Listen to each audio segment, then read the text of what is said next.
Mister Pawan Kalyan, ఇది మా అయ్య జాగిరే, మా తెలంగాణ ప్రజల అయ్య జాగిరే, 4 కోట్ల ప్రజల మనుషుల యొక్క అయ్య జాగిరి. నీ అయ్య జాగిరి కాదు, ఫస్ట్ గుర్తుపెట్టుకో. ఇలా ముందుగా బేషరతుగా క్షమాపణ చెప్పాలి చనిపోయినటువంటి కళాకారుడు గద్దార్ గారికి. ఒక వాస్తవం అంటే ఆయన మాటలు ఆయనే చెప్పుకుని చూపెట్టిన తర్వాత ప్రెస్ కాన్ఫరెన్స్ చేస్తాం. పవన్ కళ్యాణ్ ముఖ్యమంత్రి అవుతాడు ఇక్కడ, ఆంధ్రాలోనే దిక్కులేదు, పవన్ కళ్యాణ్ ఇక్కడే ముఖ్యమంత్రి అవుతాడు. పాపం ఓ మాట చెప్పండి, ఆంధ్రాలోనే పాపం పోటీ చేస్తే డిపాజిట్ రాలేదు, మొత్తం ఒక్క సీటు కూడా వెళ్ళలే, ఆయన కూడా ఓడిపోయిండు.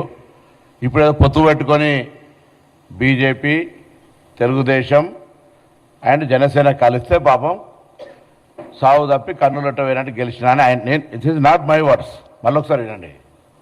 పవన్ కళ్యాణ్ ముఖ్యమంత్రి అవుతాడు ఇక్కడ, ఆంధ్రాలోనే దిక్కులేదు, పవన్ కళ్యాణ్ ఇక్కడే ముఖ్యమంత్రి అవుతాడు. సో ఎవరు మిమ్మల్ని ఇక్కడ ఆయన కొన్ని మాట్లాడినప్పుడు పవన్ కళ్యాణ్ గారు కొన్ని మాటలు మాట్లాడే సందర్భంలో ఎవరో తెలంగాణకు రావద్దన్నట్టుగా, ఇది భారతదేశమా పాకిస్తానా అనే మాటలు మాట్లాడే సందర్భంలో మేము ఆనాడు ఉద్యమ సందర్భంలో కూడా తెలంగాణ విభజన ప్రజల ఆకాంక్ష, విడిపోయి కలిసి ఉందాం తెలుగు రాష్ట్రాలుగా అనేటువంటిదే నినాదం.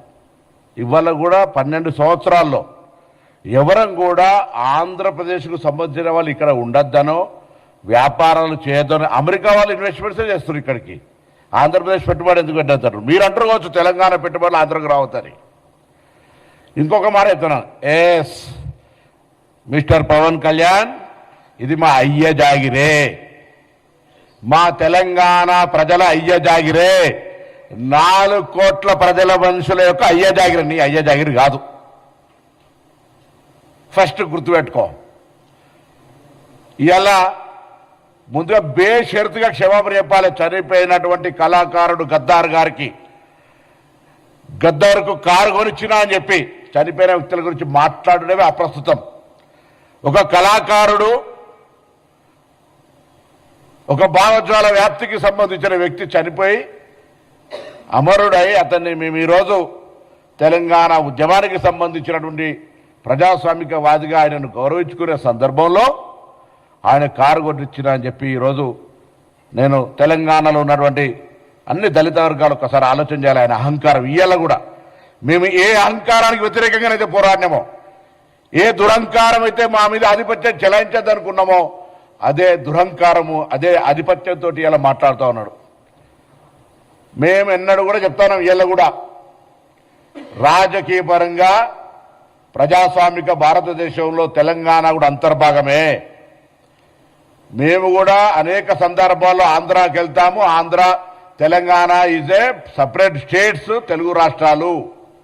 కానీ ఆయన మాట్లాడినటువంటి ప్రెస్ కాన్ఫరెన్స్ చూస్తూ ఉంటుంటే ఇది పాకిస్తానా ఇండియా అని మళ్ళీ మాట్లాడుతూ ఉన్నారు, పాస్పోర్ట్ తీసుకోవాలని. ఈ మైండ్ సెట్ తీసేయండి.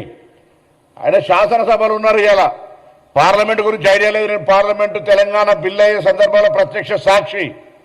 అంతకంటే ముందు కూడా చిన్న బిల్లు వస్తే కూడా నేను అనేక సందర్భాలు చెప్పిన, ఈ పార్లమెంటరీ వ్యవస్థలో తెలిసి మాట్లాడుతున్నా తెలియక మాట్లాడుతున్నా, తలుపులేసి పార్లమెంటులో బిల్లు తెచ్చుకున్నా చెప్తారు. ఇప్పటికీ ఇంత కక్ష, ఇంత అక్కసు తెలంగాణ మీద మాటల్లో మాట్లాడుతూనే మళ్ళీ తెలంగాణ మీద అక్కసు వెళ్ళకొస్తా ఉన్నాడు. ఇది మంచిది పద్ధతి కాదు. నేను తెలంగాణ మీద ప్రేమ ఉంది అంటుండు, తెలంగాణ మద్దతుకి నన్ను మాట్లాడినరా?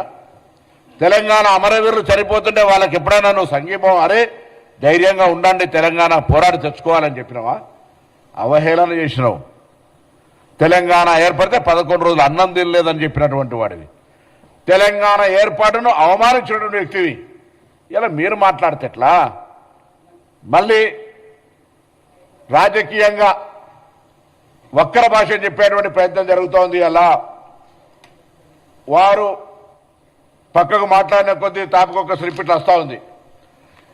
పాపం పవన్ కళ్యాణ్ గారిని పేడ్ ఆర్టిస్టు, రేపు పొద్దున నిజంగా నాగరంలో బాగా డబ్బులుంటే నేను కూడా ఆయన ఒక పాత్రకి ఎంగేజ్ చేసి ఈ విధంగా మాట్లాడగలగడానికి అవకాశం. ఎందుకంటే ఆయనకు వచ్చే చిట్టీలు భారతీయ జనతా పార్టీ నుంచి వస్తున్నాయి, టీఆర్ఎస్ పార్టీ నుంచి వస్తున్నాయి, తెలుగు స్క్రిప్ట్ రాసుకొని మాట్లాడతారు.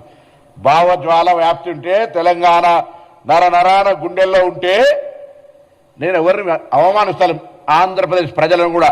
ఈవెన్ చంద్రబాబు నాయుడు గారు తెలంగాణ ముఖ్యమంత్రి రేవంత్ రెడ్డి గారు వచ్చి కూర్చుంటే కూడా తెలంగాణ విభజన హామీలను సామరస్యంగా పరిష్కరించుకోవాలని మాట్లాడుకునేటువంటి అటువంటి వాతావరణాన్ని కలిగేసే ప్రయత్నం చేస్తా ఉన్నాం. ఇక్కడ ఉన్నటువంటి వాళ్లకు అన్ని రకాలుగా శాంతి భద్రతతో సహా ఎక్కడ కూడా అవసరమైతే రాజకీయంగా ఇవాళ చాలా మంది పోటీ చేసి గెలుస్తూ ఉంటారు, ఎవరికి అభ్యంతరం లేదు. ఏమనంటే కొండగట్టుకు పైసలు ఇచ్చినండి, నీ అయ్యే జాగిరియా పైసలు? తెలంగాణ ప్రభుత్వం ఆంధ్రప్రదేశ్ ప్రభుత్వం వస్తే ఇంకొక మాట మాట్లాడతారు, రానియరా తిరగనియరా. గత 4 నెలల కింద వచ్చినప్పుడు తెలంగాణ ప్రభుత్వం ఆయనను తెలంగాణ గెస్ట్గా ఇచ్చిన ప్రోటోకాల్ ఇచ్చి, అది మర్చిపోయి మాట్లాడితే ఎట్లా? నువ్వు తెలంగాణ ఆవిర్భావ దినోత్సవం రోజు అందరినీ కట్టెబెట్టి గెలికినట్టుగా నవనిర్మాణ తెలంగాణ ఆవిర్భావ దినోత్సవం తెలంగాణ ప్రజలకు శుభాకాంక్షలు చెప్తాను రా. ఇది ప్రజల ఆకాంక్ష, పోరాడి సాధించుకున్నారు, బాగండి అని కోరు. తెలంగాణ నవనిర్మాణం ఏం చేసేది ఉన్నది? నువ్వు వచ్చి పీకేదేంది ఇక్కడ? నువ్వు ఇప్పుడు చెప్పినావు కదా అక్కడనే పీకలేకపోతుంది ఇక్కడేం పీకుతా అని. మళ్ళెందుకు ఇట్లా అనేటి ఒక మాటలు చెప్పేది ఒక మాట. స్క్రిప్ట్ పాప చక్కగా రాసిస్తలేరు బీజేపీలో, ఎవరో ప్రాపర్ గైడ్ చేస్తలేరు. అంతే ఒక మాట బీజేపీ వాళ్ళు ఇరుతారు పొత్తు కూడా పెట్టుకోమని చెప్పే పరిస్థితులలో, ఒకసారి పొత్తు పెట్టుకుంటామనే పరిస్థితులలో ఆలోచన ట్రస్ట్ ట్రావెల్ జరుగుతున్నట్టు. ముందు ఒక ఆర్టిస్టును హీరోగా పెట్టుకోవాలంటే ముందు టెస్ట్ డ్రైవ్ చేస్తున్నట్టు, అంటే స్క్రీన్ టెస్ట్ చేస్తారు, స్క్రీనింగ్ అట్లా చేస్తున్నట్టు పవన్ కళ్యాణ్ గారిని పాప తెలుసుకోవాలి. అటు బీఆర్ఎస్ పార్టీనా ఇటు భారతీయ జనతా పార్టీ ఎవరో ఒకరు మాత్రం ఆయన ఎంగేజ్ చేసుకున్నటువంటి ఆర్టిస్ట్గా వాస్తవం.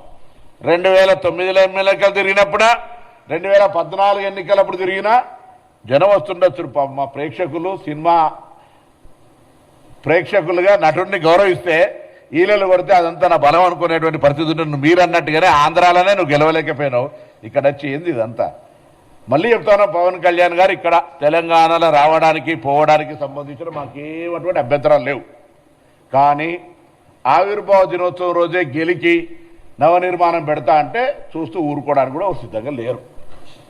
మా అయ్య జాగిరే నీ అయ్య జాగిరి కాదు అని స్పష్టంగా ఒక మాటకు చెప్పడానికి, తెలంగాణ ప్రజల ఆకాంక్షకు అనుగుణంగా ఏర్పడ్డదని చెప్పడానికి, ఈ తెలంగాణ ఆంధ్రప్రదేశ్ ప్రజలకు ఎప్పుడు కూడా స్వాగతం చెప్తుంది, ఎప్పుడు కూడా మేము వ్యతిరేకం కాదని చెప్పడానికి, ఇది ప్రజాస్వామ్యంలోనే ఉన్నామని చెప్పడానికి, ఆఖరికి పవన్ కళ్యాణ్ గారు ఎక్కడి దాకా దిగిపోయారు, అంబేద్కర్ గారు అంటే రాజ్యాంగాన్ని రచించినటువంటి వ్యక్తి విగ్రహాలకు సంబంధించి ప్రస్తావన తెచ్చేంత ధైర్యం చేస్తా ఉండే. ఇలా అహంకారం అంటే ఆయన ఏదో మాట్లాడుతున్న తెలంగాణలో తిరుగుతాయి. ఎవడతున్నాడు? నువ్వు సినిమా నటుడివి, తిరుగు. ఇలా ఇటువంటి మాటలు మాట్లాడేటువంటి ప్రయత్నం జరగద్దని చెప్పి కోరుతూ ఇమ్మీడియట్గా రిజైండర్ బై సాయంత్రం గద్దార్ గారి ఆత్మకు క్షమాపణ చెప్తున్నట్టుగా ఇవ్వాల్సిందే. ఆ అంశం మీద అన్ని వర్గాలు తీవ్రంగా ఖండిస్తూ ఉన్నాయి.